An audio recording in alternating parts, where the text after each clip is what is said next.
Bonjour et bienvenue. Alors aujourd'hui, un petit message rapide pour vous faire part d'une application testée dans le but d'écrire plus souvent. Cette application, vous la connaissez peut-être, c'est IA Writer. Alors, ça n'a rien à voir avec de l'IA d'ailleurs, mais le nom est comme ça. Alors, IA Writer, c'est une application qui permet d'écrire d'une manière à limiter les distractions sur différents types d'appareils, c'est-à-dire téléphone, tablette, etc. À la base, je crois que c'était une application seulement pour l'environnement Apple et ils ont dû se diversifier ensuite puisque j'ai fait le test sur Android, en particulier sur une tablette. Et moi, l'objectif principal, c'était vraiment de pouvoir écrire en se coupant du téléphone, en se coupant d'Internet. Pardon. Donc, ce qu'il faut savoir avec cette application, c'est qu'elle gère aussi le mode Markdown. Donc ça, c'est un système de balises en fait que l'on peut insérer rapidement quand on écrit un fichier texte et qui vont ensuite être interprétés sur une page web, sur un blog, etc. Les types de balises principaux, c'est par exemple pour un titre de niveau 1, on rajoute un signe dash. Pour un titre de niveau 2, on en met deux dash, etc., etc. Ça va jusqu'au titre de niveau 3. On peut rajouter aussi des expressions en italique, en entourant les expressions avec une étoile. Pour le gras, c'est 2 étoiles, etc. Je vous passe tous les détails. Si ça vous intéresse, le Markdown, moi j'aime bien écrire comme ça depuis que j'ai découvert le système parce qu'on découple le contenu du format. Vous pourrez trouver la documentation facilement sur Internet.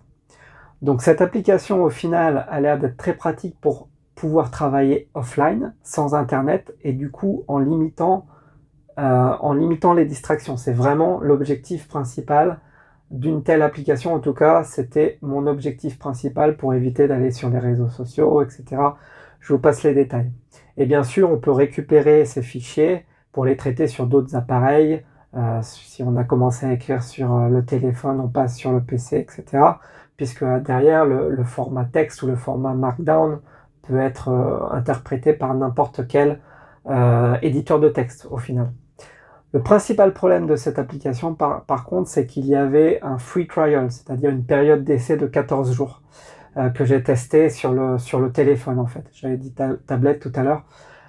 Et il n'y a pas l'air d'avoir de version gratuite, comme on peut trouver sur toutes les applications web. En général, il y a toujours ce qu'on appelle un freemium, donc une partie gratuite avec des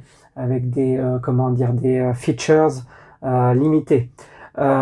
Et donc là, du coup, ce n'est pas le cas. Et quand on va voir quelle est la justification qui est donnée par le site web, par les développeurs, en fait, apparemment, ils construisent l'application séparément, ils codent les différentes versions pour chaque OS, pour chaque système d'opération, donc Android, iOS, PC, etc., à chaque fois séparément. Et donc, du coup, pour ça, ils vont demander une licence.